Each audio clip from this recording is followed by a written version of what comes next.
El Valle de los Caídos era la obsesión de Franco y lo tenía que hacer a cualquier precio. Imagínense atravesar esta montaña de roca para construir este monumento subterráneo. Hoy vamos a desvelarles cómo se realizó esta impresionante edificación del franquismo. Conocerán los caprichosos cambios de opinión de Franco, cómo el dictador se interesaba en persona, por el más mínimo detalle, y por qué quería hacer esta obra sin importarle lo que costara. Hablaremos con los protagonistas de la construcción de este conjunto. Entrevistaremos a los únicos presos políticos que trabajaron allí y que siguen vivos. Y les ofreceremos documentos que nunca han visto la luz. Hoy, por primera vez, van a conocer la obsesión de Franco.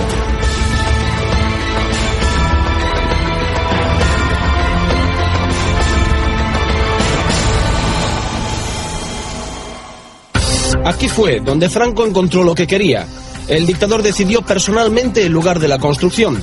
Fue él quien ideó el monumento y el que supervisó las obras. Incluso realizó el primer boceto de la cruz, este que ven, una mole de piedra, un monumento que levanta ampollas entre los familiares de los combatientes de ambos bandos de la guerra civil. Una enorme tumba construida gracias al trabajo de los presos. Y lo que es más paradójico, ni siquiera se tiene constancia escrita de que el general Franco quisiera ser enterrado en ella. 1940. Los españoles luchan por sobrevivir en una España devastada tras la Guerra Civil del 36. Muchos se vieron obligados a exiliarse por razones políticas. Los que se quedan en España intentan sobrevivir a la hambruna de la posguerra. Mientras, Francisco Franco acomete una idea que le obsesiona desde hace años: la construcción de un templo que honre la memoria de los caídos en la Guerra Civil, concretamente los del bando nacional. Para ello tuvo que buscar el emplazamiento perfecto, hasta que lo encontró aquí, en el Valle de Cuelgamuros, en la madrileña Sierra de Guadarrama, y así lo contaba el diario ABC. Un día figuróse que había dado con lo que precisaba. Por fin, el risco de la Nava, a 3 kilómetros de El Escorial, le pareció apropiado en todos los órdenes. Hermosura del sitio, magnitud, aspecto imponente y bravío, que recoge el ánimo a la meditación, mas no le afemina, cercanía de Madrid y fácil acceso. Nosotros tenemos la referencia de alguien que es patrono de esta casa, que es un general, el general Esquivias, que fue ayudante de Franco, y ha contado muchas veces como él acompañaba al generalísimo a caballo, buscando ir por allí, por todos aquellos lugares de la Sierra de Madrid, el lugar apropiado, y lo encontraron, porque realmente lo haya es una gloria de lugar. Por fin Franco había encontrado el sitio, y por fin podría hacer realidad el sueño que le obsesionaba. El día 1 de abril de 1940, primer aniversario de la victoria, un decreto sienta las bases de lo que hoy conocemos como el Valle de los Caídos. Un decreto firmado por el dictador en el que se fija el monumento, y cito textualmente, como lugar de meditación y de reposo en que las generaciones futuras rindan tributo de admiración a los que les legaron una España mejor. Tal era el ansia del dictador por construir el monumento, en el que luego habría de enterrar a miles de muertos, que pretendía que las obras de la cripta estuvieran finalizadas en el plazo de 1 año. Jamás pensó que tardaría 19 años en ver acabado todo este conjunto. Casi 2 décadas en las que se invirtieron 1.086.460.331,89 pesetas. La construcción del valle se costeó a base de donativos de particulares que Francisco Franco había ido recibiendo a lo largo de la guerra. En total consiguió 234,5 millones de pesetas. En tiempo de guerra Franco pidió a los españoles que le entregasen lo que pudieran para la guerra. Y hubo mucha gente, yo he conocido, que entregaron sus alianzas de oro, joyas, dinero, lo que podían.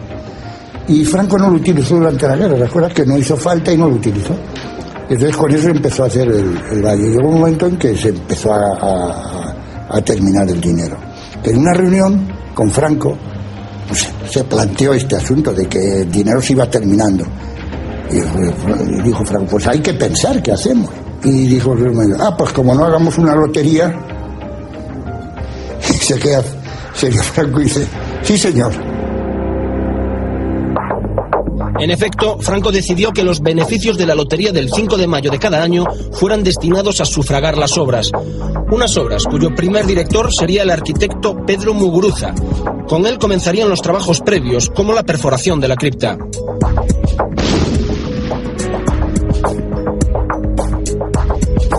En aquellos años España vive una pésima situación económica y los trabajadores que viven en la Sierra de Guadarrama ven en el Valle de los Caídos la solución al hambre de la posguerra. A finales de 1940, el padre de Fernando Taguas, oficial de carpintería, decide que, dado el gran volumen de trabajo que existe en Cuelgamuros, lo más práctico es trasladarse a vivir allí con toda su familia. ¿Usted con cuántos años llegó a Cuelgamuros? Con 7. Con 7 años. ¿Y todos vivían ahí? Vivíamos ahí y mi padre subía todos los días a trabajar arriba. Allí teníamos una casita medio regularilla. Nosotros éramos 4 hermanos, mi padre, mi madre y mi abuela. Cuelgamuros son todos mis recuerdos. He pateado aquello casi pino por pino, fuente por fuente. Aquello era mío, por eso lo he visto hacer y algunas cosas deshacer.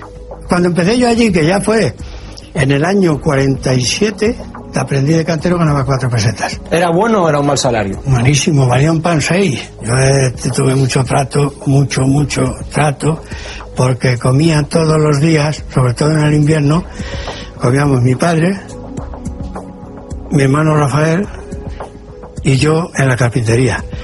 Y el tío Benito, que le decíamos. Fernando Taguas se refiere a Benito Raval, el padre del fallecido actor Paco Raval, y padre también de esta mujer, Lola, que creció jugando entre los pinos y jaras del Valle de los Caídos. Benito Raval no era preso, sino trabajador libre contratado por la empresa San Román. Papá era barrenero, hizo unas obras en Madrid con la base de barrenos, estuvo en las minas, estuvo en muchas minas por Murcia.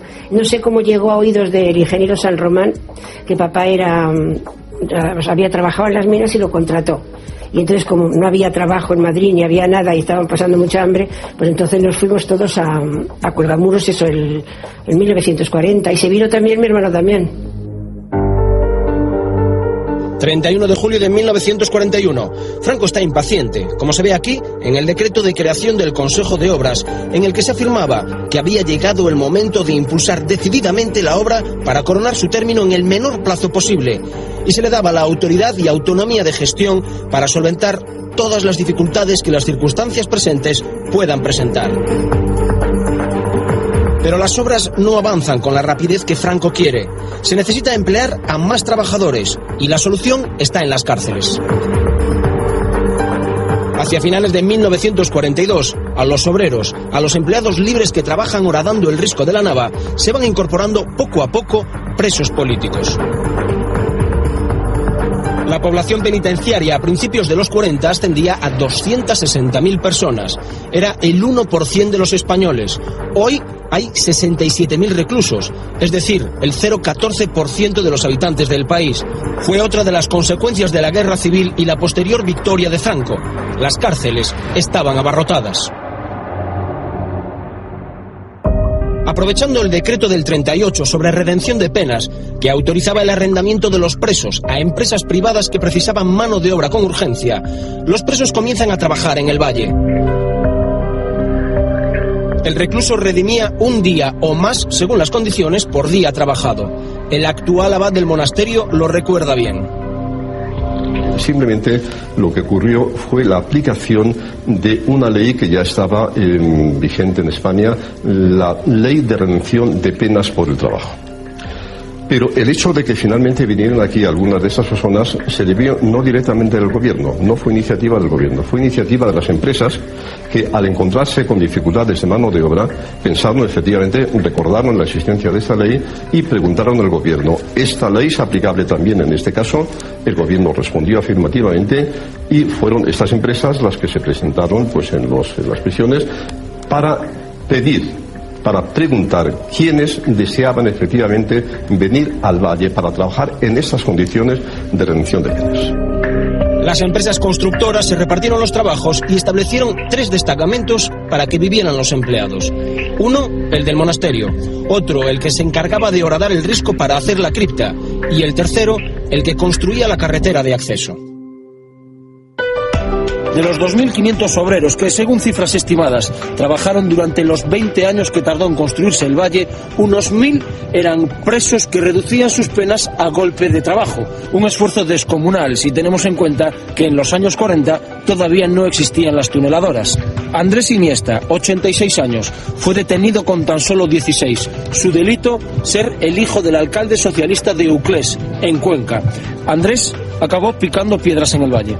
Tario Rubio, que también fue detenido, acabó, al igual que Andrés, trabajando en la construcción de la carretera que conduce hasta la cruz de la Santa Basílica del Valle de los Caídos. Andrés y Tario vuelven hoy con nosotros al valle para volver a visitar el lugar que construyeron con sus propias manos.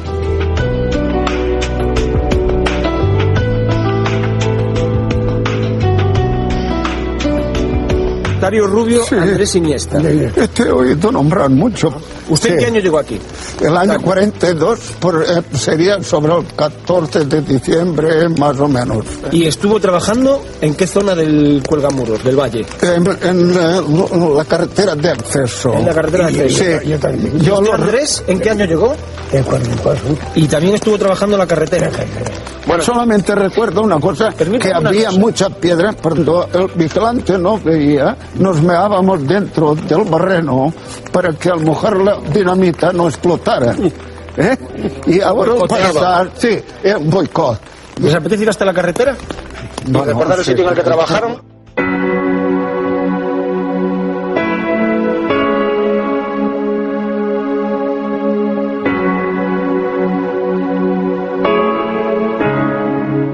Darío, ¿se sintió usted esclavo trabajando aquí?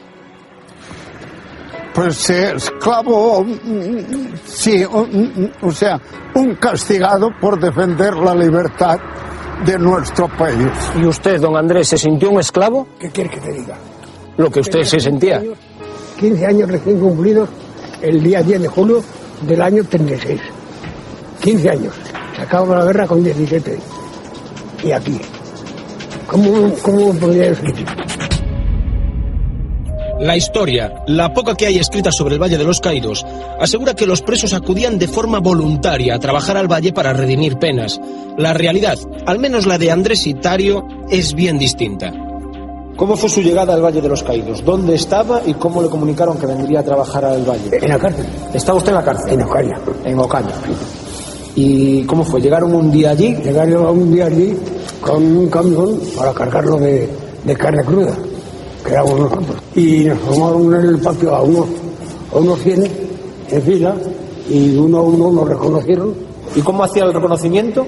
Con la boca, nos miraban todo el cuerpo, y estas cosas.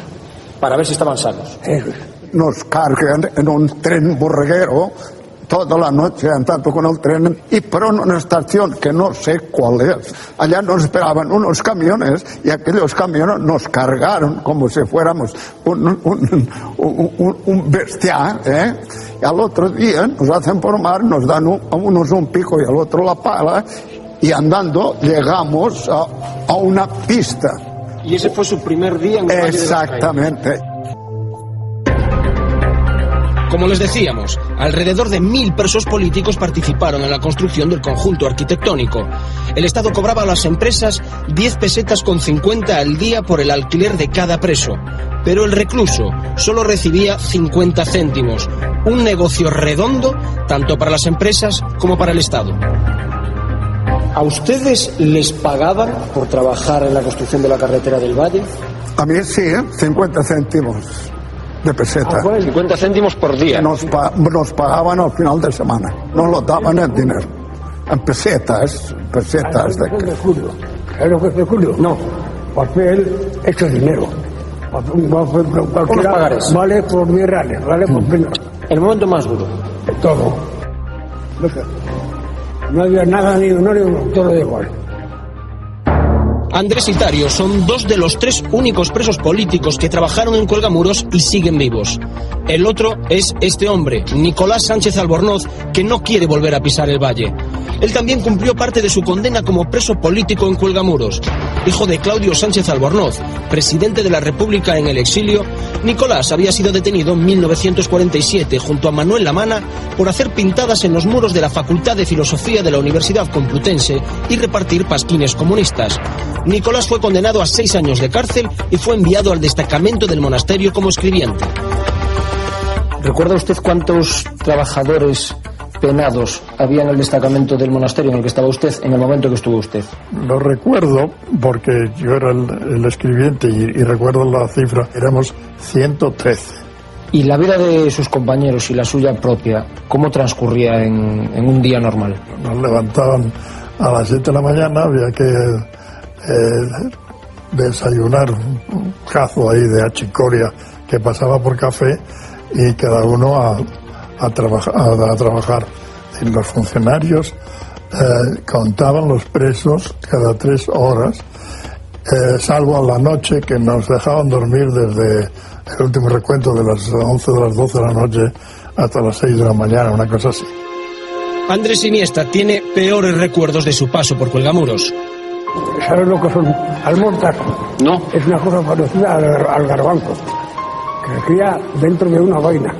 Daban de comer un día y otro no carne, con almortas. Las almortas son carne. La carne era los gusanos que cada almorza tenía dentro. Y nos comíamos la carne de los gusanos. Oficialmente, el régimen alimenticio diseñado por este hombre, Pedro Muguruza, cubría las necesidades calóricas. En este documento, redactado por el arquitecto, se indica que un obrero necesita entre 3.000 y 3.500 calorías diarias, y se detalla cuántas calorías tienen los alimentos que se comen allí: legumbres, pan, leche, sardinas, así hasta llegar a las 3.240 calorías. Las mujeres de los obreros requerían entre 2.000 y 3.000 calorías, y los niños, dependiendo de la edad, entre 100 y 60 calorías por cada kilo de peso. Los alimentos que estaban asignados a la alimentación de los presos no llegaban a los presos. Los camiones venían cargados de garbanzos, de aceite, de lo que fuera, y se descargaban algunos sacos o algunos bidones, pero volvían llenos a Madrid. ¿Qué pasaba? Que los funcionarios del destacamento lo destinaban después a la venta de extraperlo, al mercado negro. ¿Pero se pasaba hambre? Bueno, no puedo decir que se pasaba hambre porque los presos hacían horas extraordinarias para la empresa. Y eso lo pagaban bajo cuerda. Con ese dinero los presos iban a la cantina y se podían comprar un chorizo o un vaso de vino, ¿no? Y entonces, claro, eso representaba un suplemento.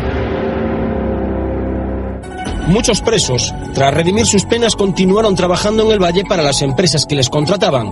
Otros, en cambio, vieron en la construcción la oportunidad perfecta para huir.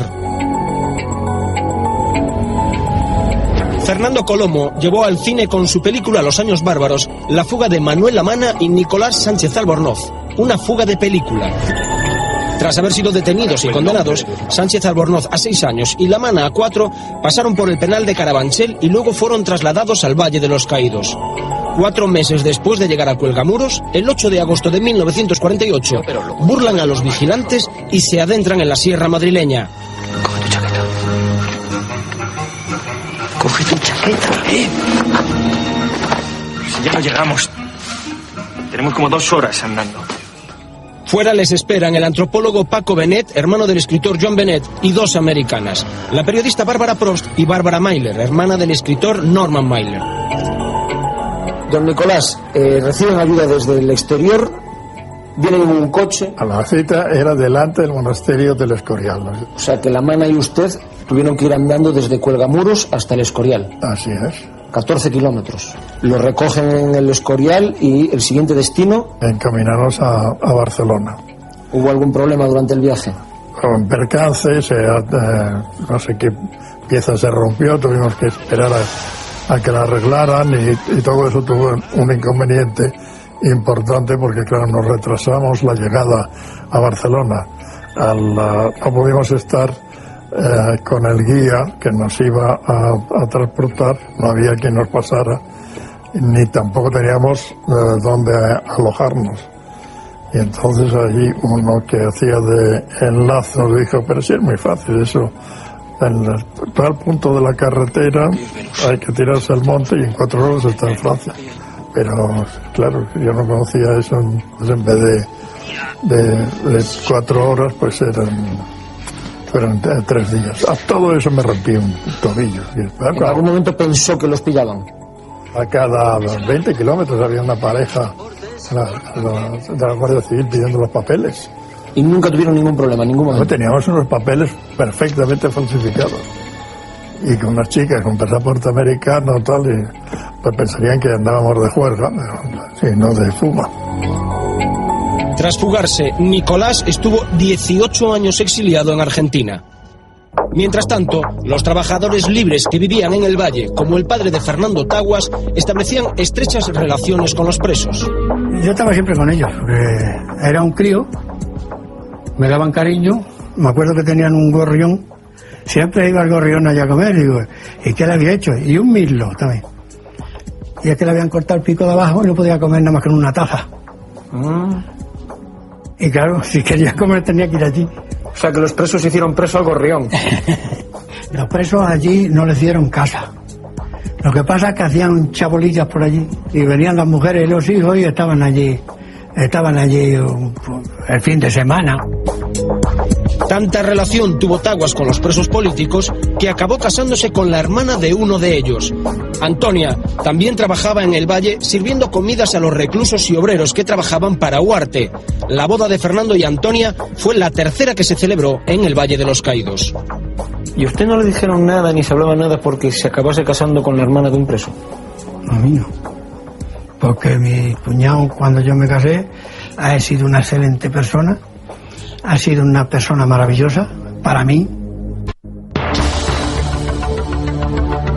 Muchos aseguran que cientos de personas fallecieron trabajando en el valle.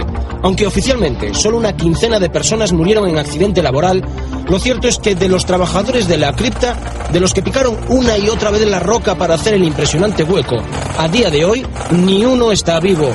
Ninguno de ellos superó con vida la década de los 70. Cientos de ellos murieron de silicosis.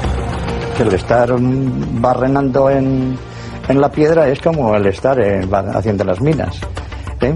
Que es la enfermedad más corriente de los barreneros y la gente que realiza ese tipo de trabajo es la silicosis.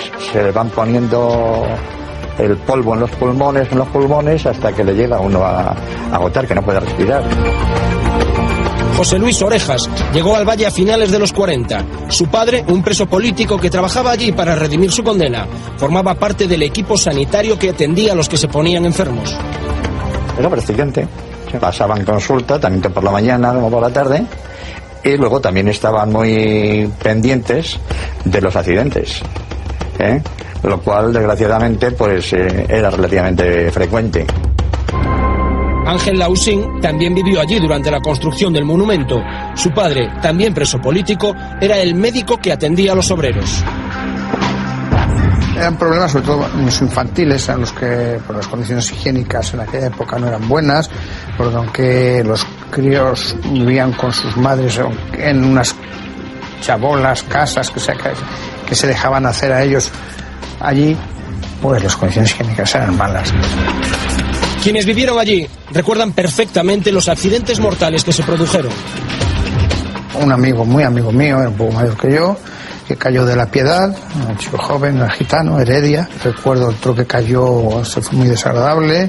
En invierno él saltaba uno al otro, resbaló y cayó a la Hormigonera. Y mi padre dice que jamás, siempre recuerdo que dijo que jamás había padecido tanto como sacar aquel chico de la Hormigonera, porque estaba hecho aquel forroso.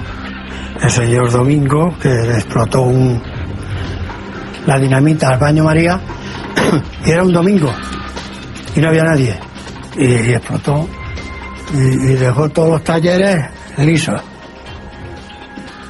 porque era domingo, si no aquel día se hay en el cabechín allí. Llega el final de la década de los años 40 y la construcción no avanza como Franco quisiera. Todo va lento, demasiado lento para el dictador. Él seguía visitando obsesivamente las obras. A veces se presentaba sin avisar, a medianoche, acompañado solo de un policía o de su chofer. Otras veces organizaba in situ reuniones con ministros, arquitectos y técnicos. Unas reuniones maratonianas para revisar planos y maquetas, en las que Franco no se levantaba ni para beber un vaso de agua.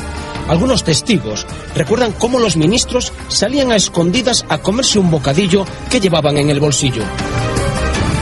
Cuando se iba Franco se paraban las obras y se ponían a un lado. Ahora me acuerdo de uno que se acercó, pidió hablar con él, y le dijeron que sí, y se acercó. Y le dijo Franco: hola, ¿necesitas algo? Dice: nada, me tocó perder y aquí estoy. Franco venía mucho al Valle, muy a menudo, a ver su obra. Y entonces daba una orden de que todos los niños y las mujeres y todo eso fueran allí a la explanada a verlo, y repartía pesetas rubias, que las sacaron entonces, en el año 47. Él las subía y les daba a los niños. Al ver la peseta rubia, yo no sé qué impresión me dio, que la tiré. Y luego mi padre me regañó muchísimo y dijo: pero las tirado delante de Mimo Franco. Tú estás tonta, pero no te podía pasar algo. La impaciencia de Franco aumenta por momentos. Lo ve todo empantanado. Para colmo, el arquitecto Pedro Muguruza cae enfermo de parálisis progresiva, lo que también colabora a ralentizar las obras. Y por si todo esto fuera poco, los técnicos no le dan ninguna solución a la cruz que él quiere que corone el monte. Ante la desesperación del dictador, la Dirección General de Arquitectura convoca un concurso de anteproyectos, pero ninguno de estos diseños convence a Franco, que sigue sin resolver el problema de la cruz.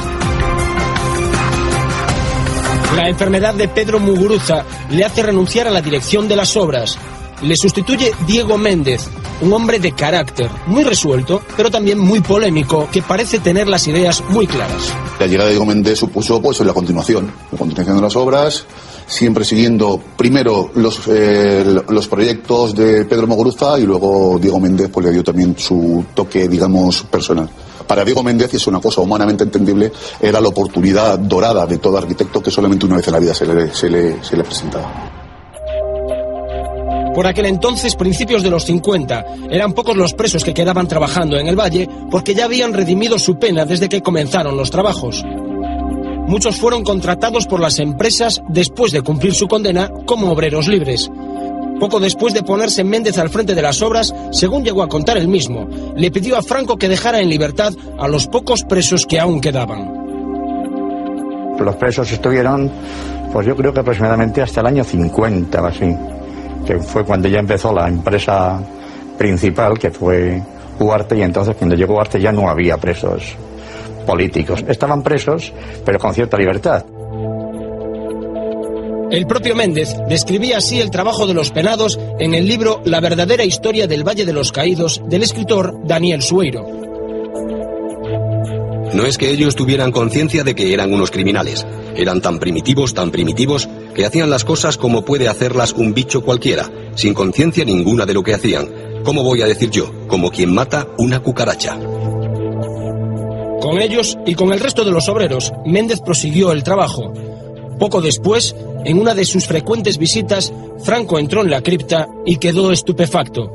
A esto le faltan dimensiones, dijo. Esto da la sensación de que entramos en un túnel. Lo que se estaba haciendo le parecía pequeño.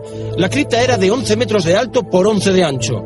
Diego Méndez propuso al dictador ampliar las dimensiones al doble, 22 metros de alto por 22 de ancho, a lo grande. Ahora sí que Franco estaba satisfecho. Mientras tanto, en el Valle todo iba viento en popa. Se seguía necesitando mano de obra y los propios hijos de los presos se integraban en la plantilla. Yo empecé a trabajar allí en el año 53 como listero. Un listero es una persona que se limita lleva una lista y va por los distintos tajos, o sea, distintas unidades de trabajo, pasando lista a ver quién ha venido y quién no ha venido. Y nosotros entrábamos a las 8 de la mañana, luego salíamos a las 7. El arquitecto Méndez estaba satisfecho del ritmo de trabajo. Al régimen le gustaba lo que estaba haciendo y le dejaban tranquilo. Apenas le modificaban nada al arquitecto. Sin embargo, seguía habiendo algo sin resolver. La cruz, la verdadera pesadilla de Méndez. El propio Franco le llegó a dibujar personalmente este boceto para tratar de explicarle lo que quería. Franco podía tener una idea de la cruz, pero Franco no era arquitecto. Franco tenía dotes para el dibujo como podía tener un aficionado. Era una cosa como muy académica, muchas columnas, etcétera. A mí personalmente no me termina de disgustar, me gusta, pero comprendo que a lo mejor hubiese sido un proyecto difícilmente realizable desde el punto de vista arquitectónico. Diego Méndez buscaba algo espectacular, una cruz, según llegó a decir, única en el mundo. Hasta que un día, mientras espera que sus 5 hijos se vistan para ir a misa, le llega la inspiración. Absorto, casi iluminado, casi instrumento pasivo, el lápiz en la mano con el que hacía arabescos en un papel, sin darme cuenta, dibujé exactamente la cruz tal como está ahora. Por fin, la cruz que tantos quebraderos de cabeza había dado a arquitectos, técnicos, ministros y al propio Franco, tenía ya su proyecto. Ahora solo había que materializarlo. Todos se pusieron manos a la obra. Miles de toneladas de hormigón que hacían crecer el fuste de la cruz a un ritmo de 70 centímetros diarios. Vean estas imágenes. Están tomadas desde la parte más alta de la cruz, a 150 metros de altura. Los operarios que trabajaban aquí, sin ningún tipo de medidas de seguridad, tenían que soportar los fuertes vientos de la zona y las duras condiciones climatológicas de la sierra. Los trabajos de la cruz terminaron en septiembre de 1956. Quedó alzada la obra que tanto quería Franco. 25 millones de metros cúbicos de hormigón armado, 44 millones de metros cúbicos de arena, 15 millones de toneladas de cemento, 800 toneladas de hierro. Todo para esto, para la impresionante cruz del Valle de los Caídos. Estamos hablando de una cruz de 150 metros de altura, es algo que no se había hecho en absoluto en ningún momento, no en España, sino en el mundo. Estamos hablando, por ejemplo, la Torre Eiffel tiene el doble de altura, pero, por ejemplo, desde el punto de vista arquitectónico está clavada al suelo en 4 anclajes. Es decir, lo de la cruz era una obra que por entonces no había tenido ningún precedente en la historia de la arquitectura. Hubo largos meses de estudios, de ensayos, de resistencia a materiales. No valía cualquier material, no valía cualquier chapa de granito, no valía cualquier hormigón. Es decir, aquello se hizo todo a conciencia. Y tan a conciencia que según Diego Méndez, los estudios que se realizaron sobre el ensayo de materiales dan una perdurabilidad de la cruz aproximadamente para unos 1000 años. Ya estaba la cruz, pero faltaba el engarce con las rocas. Franco buscaba algo que uniera lo salvaje del risco con lo sobrio de la cruz. Se decidió que fueran los 4 evangelistas los que estuvieran en la base. El encargo se hizo a este hombre, Juan de Ábalos, un republicano de izquierdas con carné del Partido Socialista, exiliado en Portugal por desavenencias con el régimen y que en 1950 volvió a España para presentar una obra en una exposición que, casualidades de la vida, visitó Franco. Su hijo conoce bien la historia. Franco lo vio. Preguntó que quién había ejecutado aquella obra. Pues un rojillo. Franco, en fin, con un poco de sorna gallega, contestó aquello de todos los artistas son rojillos. Tráigamelo usted. Hubo su discusión familiar de si había que hacerlo o si no había que hacerlo. El desarrollo de la obra, yo lo recuerdo como un auténtico martirio. En casa, primero, él tenía una tensión profesional tremenda. Si lo seleccionaron fundamentalmente fue porque y transigieron por sus capacidades, porque es que no había nadie que fuera capaz de hacer aquello en ese momento. Otro de los artistas seleccionados, esta vez mediante concurso, es este hombre, Luis Antonio Sanguino. Es el único escultor vivo de todos los que participaron en la construcción del mausoleo. Él se encargó de las esculturas que debían representar a los ejércitos españoles. Y a Franco le gustó mucho, y a don Diego Méndez, porque, pues había una consigna entonces que el hombre era mitad monje, mitad soldado, puesto que entonces la religión y el Estado estaban unidos, ¿no? Y cuando lo vio él mismo, dijo, esto me gusta, esto es que se haga. Aquellas esculturas se hicieron sin problemas. En cambio, Ábalos tuvo más dificultades. También su encargo era mayor. 9 estatuas monumentales, la Piedad, los 4 evangelistas y las 4 virtudes cardinales: prudencia, justicia, fortaleza y templanza. Ábalos iba presentando los proyectos de sus esculturas. A veces gustaban y otras eran rechazadas por los más diversos motivos. El propio dictador rectificaba las figuras, como por ejemplo el San Juan. Ábalos le llevó a Franco la cabeza del evangelista y no le gustó porque tenía barbas. Y cuando ve que la cabeza de San Juan también tenía, ¿y este quién es? Este es San Juan. Dice, hombre, yo no sé mucho de religión, dijo, pero según tengo entendido, San Juan no tenía barba. Y mira, Ábalos se quedó. Y claro, Diego Méndez decía, pero cuidado que eres animal, ¿cómo has metido la pata? Total, que tuvieron que volver a repetir la cabeza. Ábalos la repitió afeitando al evangelista. Otro tanto pasó con La Piedad. La que le presentó a Franco tampoco le gustó. La piedad del acceso, la que hay, no es la que inicialmente se colocó. Él fue el que dijo que resultaba pequeña, que ahí había que hacer otra cosa. Es una piedad preciosa, la inicial. Es una piedad muy triangular, con las dos manos cruzadas, levantadas. Entonces, esta es más escultórica, tiene mucho más movimiento, está más inclinada. En la otra estaba más hacia atrás, esta está más inclinada hacia adelante y se ve mejor desde del acceso. Con estos cambios, el presupuesto de La Piedad, que era inicialmente de 425.000 pesetas, se elevó hasta casi los 2 millones. Pero Franco no reparaba en gastos.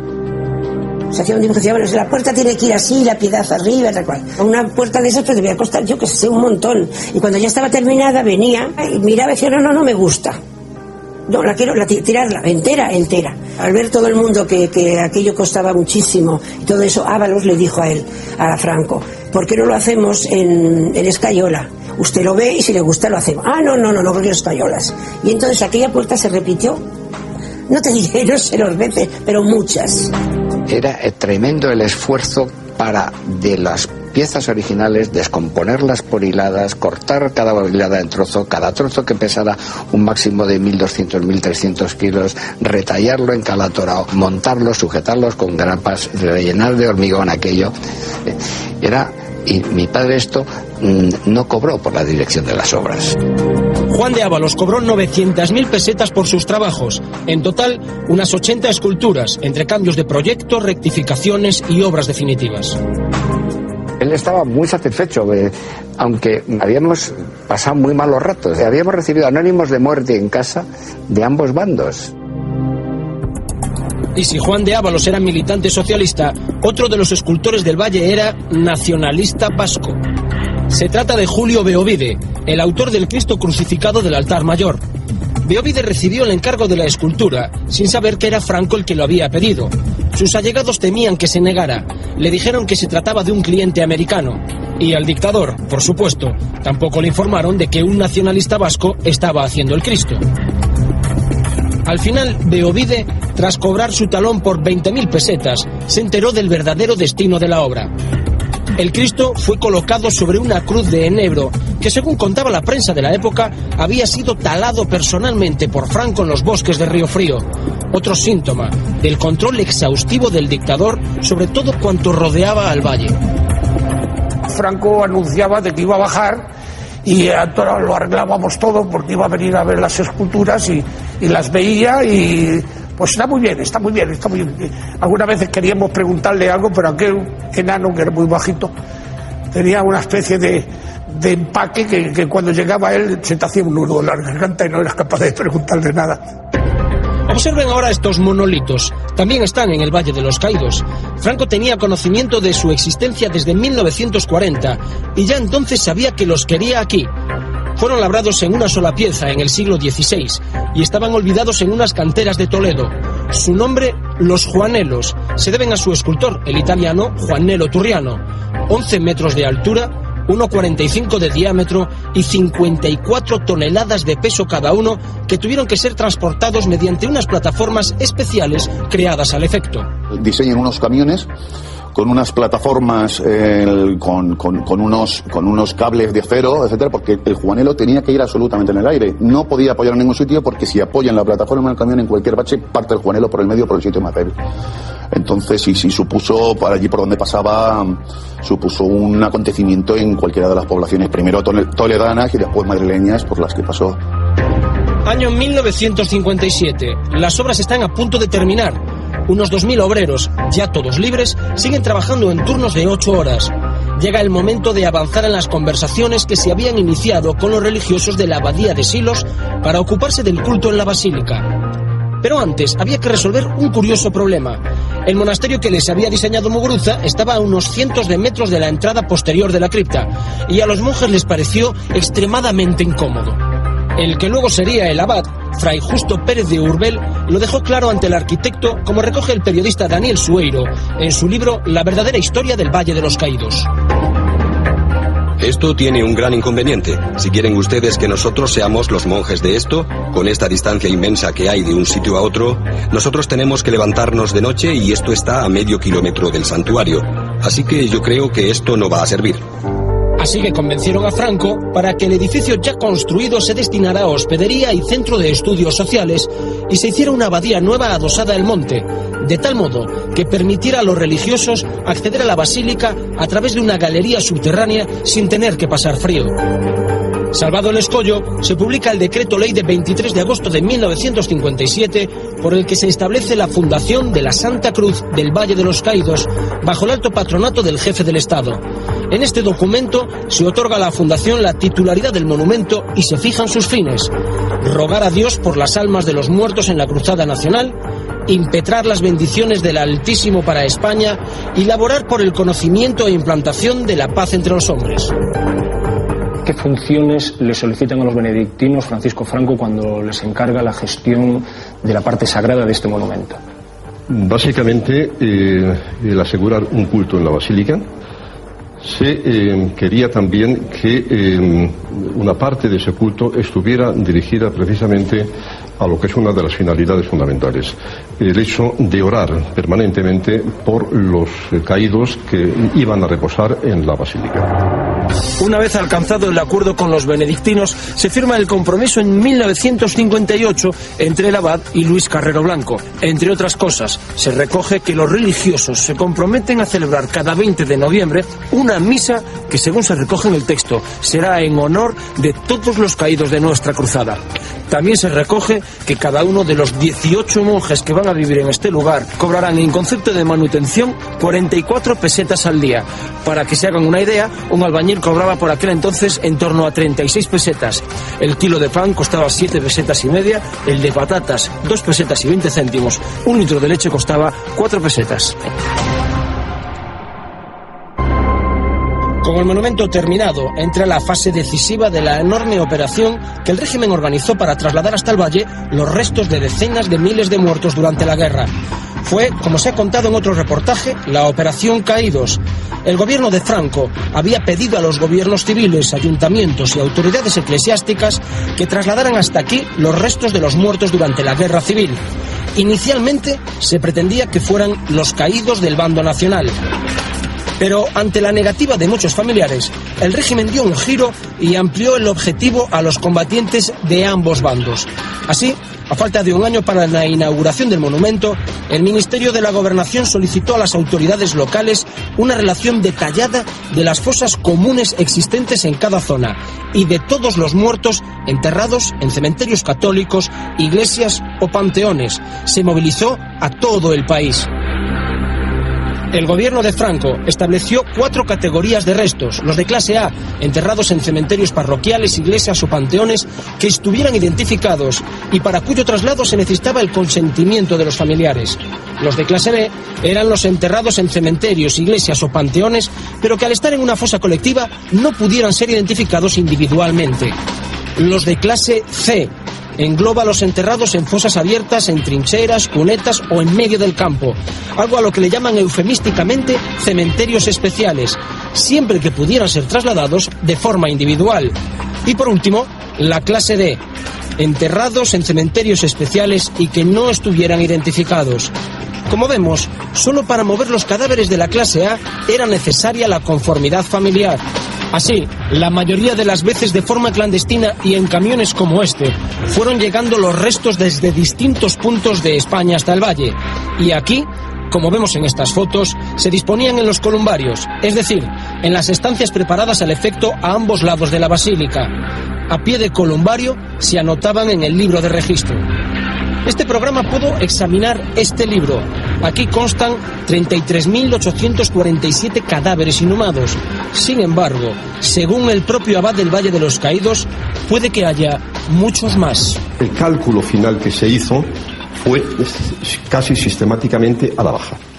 Con lo cual tenemos la sensación, que es la sensación que nos transmitían quienes estaban encargados de esta operación, que el número real era bastante superior al número que quedaba reflejado finalmente. ¿Usted se atrevería a dar una cifra oficiosa de la cantidad de personas que puede haber aquí enterradas? Menciono la que entre los encargados de esta operación se mencionaba. Estaba muy cerca de las 60.000 personas. 60.000 cadáveres que abarrotan las estancias del edificio más emblemático del franquismo. 1959. Por fin todo está dispuesto para la inauguración del Valle de los Caídos. Han sido 19 años de obras para conseguir este conjunto faraónico: hospedería, abadía y basílica. Una construcción que costó 1.086 millones de pesetas de la época. Solo la cripta costó 356 millones y la cruz 114 millones. Llegado el fin de las obras, era el momento de hacer cuentas y liquidar las deudas con todos los que habían trabajado allí. Obreros, escultores y arquitectos que, salvo Diego Méndez, no conocían el alcance de la operación de exhumación de cadáveres de las fosas y cementerios que se estaba llevando a cabo en paralelo para ser trasladados hasta el valle. Ellos se habían limitado a construir por encargo el monumento faraónico del dictador. No percibimos nada hasta casi terminar la obra. Fuimos todos al Banco de España a cobrar, con un talón a cobrar 800.000 pesetas. Tuvo gracia porque llegamos a Ventanilla y digo: oiga, ¿y cómo se van a llevar ustedes el dinero? Nada, cogimos todo el dinero, nos lo fuimos metiendo así en los abrigos y nos fuimos a desayunar a una cafetería que había enfrente del Banco España, que se llamaba El Dólar. 1 de abril de 1959, exactamente 20 años después del fin de la Guerra Civil. Es la solemne inauguración del Valle de los Caídos. El día anterior habían sido trasladados hasta allí, desde el Escorial, los restos de José Antonio Primo de Rivera, el fundador de la Falange. Era el muerto más ilustre de los miles de combatientes que, gracias a la Operación Caídos, Franco ya había hecho sepultar durante los días anteriores en las estancias de la basílica destinadas a tal efecto, los columbarios, situados a uno y otro lado de la capilla central y tras los trípticos de las vírgenes de la galería. Fuera, en la explanada de acceso, se agolpaban miles de personas procedentes de toda España. Las empresas, las fábricas, las oficinas habían sido autorizadas por el régimen para dar permiso a los trabajadores que quisieran acudir a la celebración. Era el día largamente soñado por Franco. Fue muchísima gente a la inauguración, muchísima gente, por todos los lados. Mi padre era un hombre duro en el trato, era una persona políticamente no afecta al régimen, no se le invitó a la inauguración. Pero como él tenía mucho interés, se buscó una persona, porque eso sí, eso era habilidoso como él para que le colara. Y la vio como un espectador más. Yo no estuve ni en la inauguración, porque en cuantito cobré, después fui a ver a mis padres, les regalé la mitad de lo que gané, y con lo que me quedó a mí, me fui a Estados Unidos. Este documento, obtenido por este programa en el Archivo General de la Administración, detalla cómo debía ser el acto inaugural. Se pide que solo ondeen banderas nacionales y en el apartado de los familiares de los caídos se indica que deben asistir el mayor número posible. Así fue. Allí había más de 40.000 personas, tal y como recogió la prensa de la época. Franco no podía tener queja de cómo se había organizado todo. Este folleto es una de las pocas copias que se imprimieron el día de la inauguración, destinadas a ministros del régimen, jefes de Estado extranjeros y autoridades religiosas. En él se describen las características del valle y se alude al dictador como verdadero arquitecto espiritual del monumento. Nada se ha hecho sin su consejo, ni a su atención ha escapado el más mínimo detalle. Franco, como si fuera un obispo o un papa, entra bajo palio en la basílica. Su esposa, Carmen Polo, también va bajo palio. Cruzan la basílica y se sientan en su trono para asistir a la misa funeral por los miles de restos de combatientes que se encontraban allí recién inhumados. Al salir de la basílica se dirige a la multitud que le espera en la explanada. Mucho fue lo que a España costó aquella gloriosa epopeya de nuestra liberación para que pueda ser olvidada. Pero la lucha del bien con el mal no termina, por grande que sea su victoria. La anti-España fue vencida y derrotada, pero no está muerta. Estas palabras de Franco guardan un especial significado si tenemos en cuenta que el general conocía perfectamente que en el interior de la basílica se encontraban ya en ese momento miles de cadáveres de muertos en la guerra, la mayoría de ellos republicanos. Después, orgulloso de cómo había quedado todo, se pasea junto al arquitecto Diego Méndez por el interior de la basílica. Al menos eso fue lo que contó al propio Méndez. Según su relato, cuando estaban en la parte de atrás del altar, tras la cruz, Franco le dice: «Bueno, Méndez, y en su día, yo aquí, ¿eh?». Y el arquitecto le responde: «Ya está hecho, mi general». Así de escueto. Esta es la única referencia escrita que existe a que Franco quisiera ser enterrado aquí. ¿Estaba mintiendo el arquitecto? ¿Realmente le dijo Franco que esa debería ser su tumba? Franco nunca quiso estar allí. Franco quería estar enterrado en el cementerio del Pardo. Y bueno, eso lo he vivido yo en casa. Oye, pues fíjate que vaya a enterrar a Franco. Oye, pero si Franco no quiere y tal, pero si Franco tiene su cementerio del Pardo. Tenía que ser muy mal arquitecto Diego Méndez, y no lo es, que hace un monumento para enterrar al caudillo de España y no prepara el sitio donde colocarlo.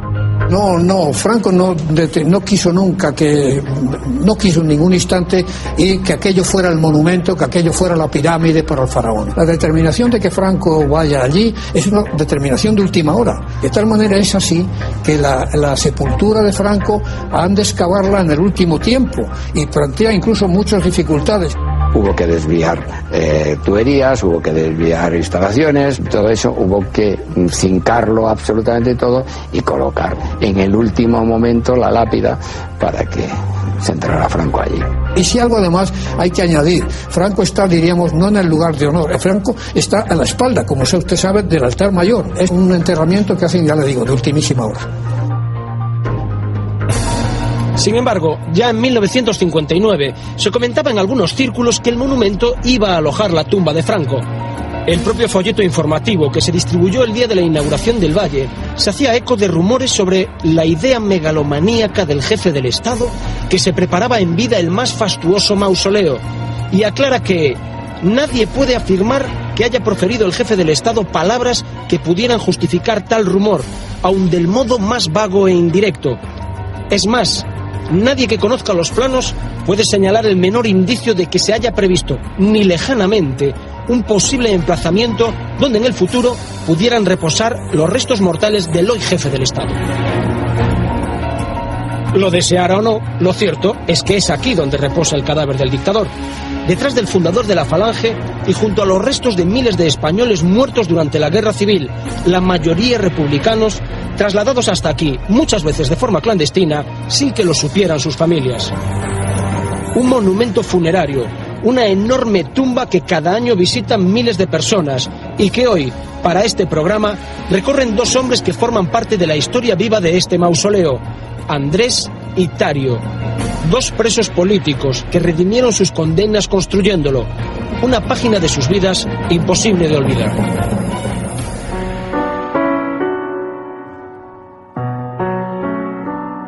Qué horrible, qué vergüenza, la vergüenza nacional.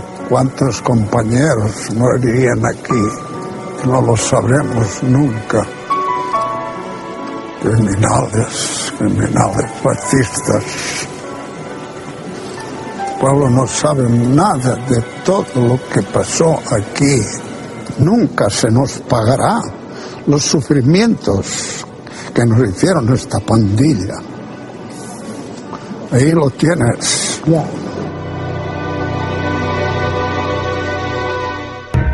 ¿Ha vuelto usted a Cuervamuros? Ni piensa. No piensa, bajo ningún concepto. Bueno, espero que los huéspedes que están ahí sean trasladados a otros lugares, y entonces, bueno, ya reconsideraré la decisión. ¿Y dónde lo lleva? El Pardo. ¿A dónde?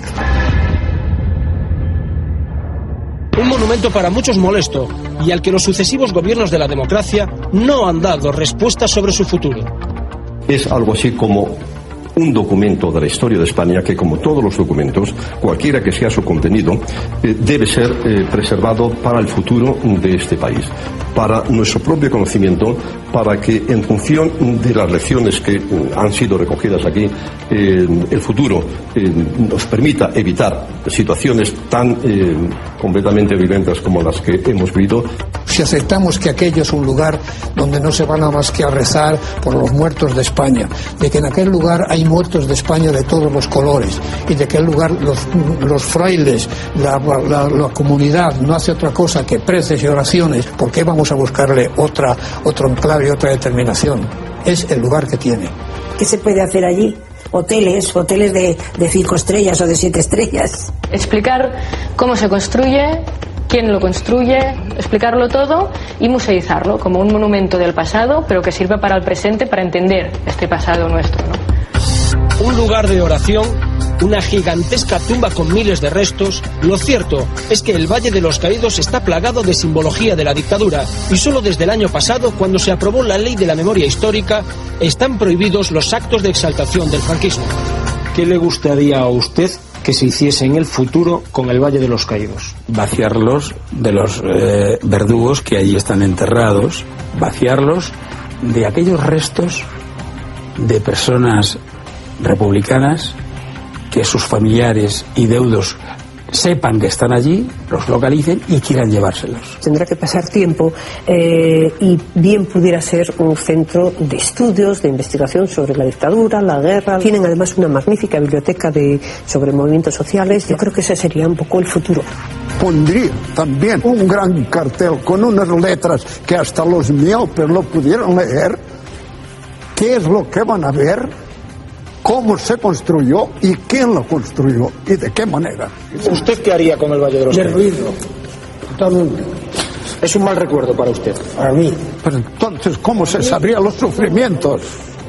Que no se va dentro de 200 años, que nadie sepa lo que hubo. Ni siquiera los propios presos que trabajaron en el Valle se ponen de acuerdo sobre cuál debería ser el futuro de este edificio: museo, centro de estudios o lugar de culto religioso. El mausoleo del dictador, plagado de simbología franquista, sigue siendo a día de hoy una herencia incómoda para cualquier gobierno. Es un sitio en el que hay enterradas decenas de miles de personas que combatieron en la Guerra Civil Española. Es el edificio más simbólico de la dictadura.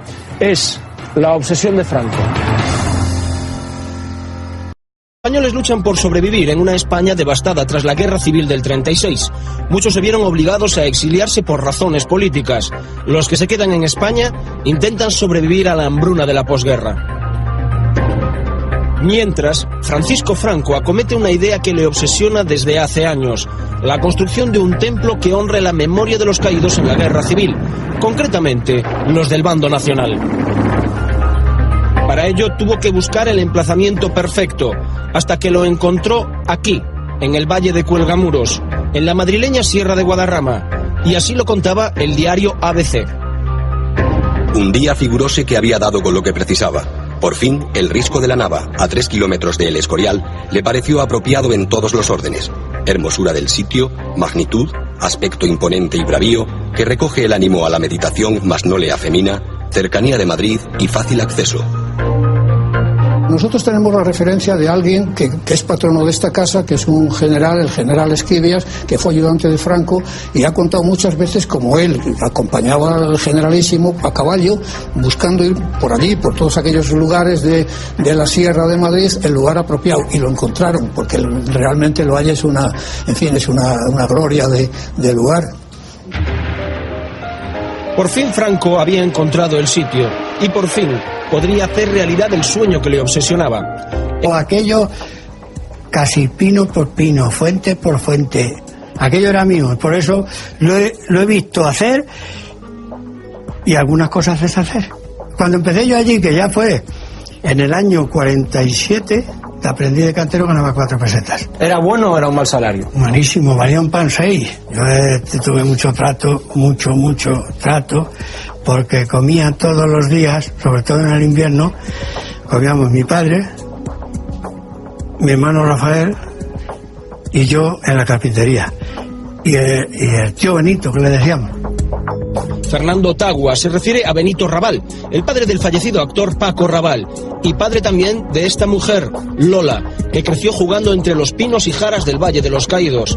Benito Raval no era preso, sino trabajador libre contratado por la empresa San Román. Papá era barrenero, hizo unas obras en Madrid con la base de barrenos, estuvo en las minas, estuvo en muchas minas por Murcia. No sé cómo llegó a oídos del ingeniero San Román, que papá había trabajado en las minas y lo contrató. Y entonces, como no había trabajo en Madrid ni había nada y estaban pasando mucha hambre, pues entonces nos fuimos todos a Cuelgamuros, eso, en 1940. Y se vino también mi hermano también. 31 de julio de 1941. Franco está impaciente, como se ve aquí en el decreto de creación del Consejo. El Valle de los Caídos era la obsesión de Franco y lo tenía que hacer a cualquier precio. Imagínense atravesar esta montaña de roca para construir este monumento subterráneo. Hoy vamos a desvelarles cómo se realizó esta impresionante edificación del franquismo. Conocerán los caprichosos cambios de opinión de Franco, cómo el dictador se interesaba en persona, por el más mínimo detalle, y por qué quería hacer esta obra sin importarle lo que costara. Hablaremos con los protagonistas de la construcción de este conjunto. Entrevistaremos a los únicos presos políticos que trabajaron allí y que siguen vivos. Y les ofreceremos documentos que nunca han visto la luz. Hoy, por primera vez, van a conocer la obsesión de Franco.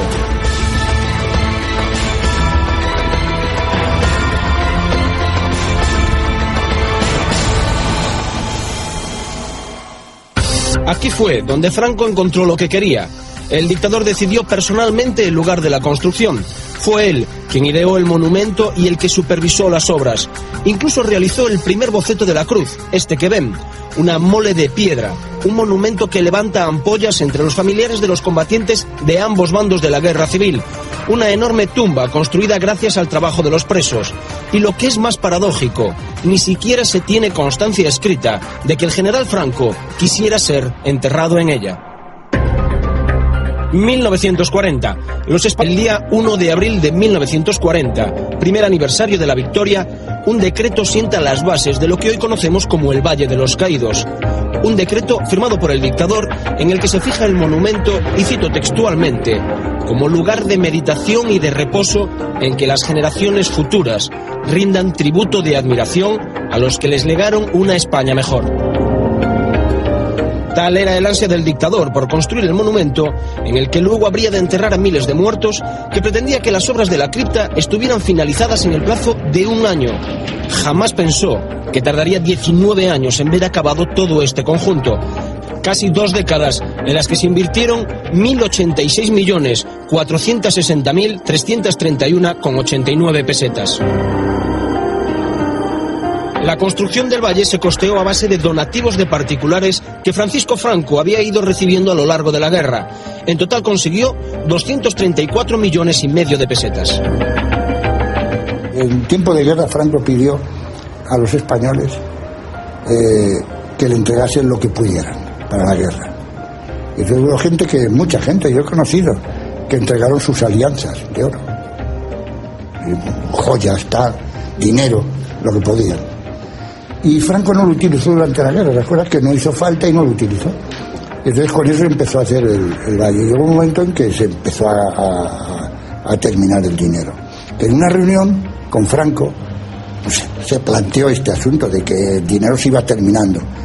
Y dijo Franco, pues hay que pensar qué hacemos. Y dijo, pues como no hagamos una lotería. Y se queda serio Franco y dice, sí señor. En efecto, Franco decidió que los beneficios de la lotería del 5 de mayo de cada año fueran destinados a sufragar las obras. Unas obras cuyo primer director sería el arquitecto Pedro Muguruza. Con él comenzarían los trabajos previos, como la perforación de la cripta.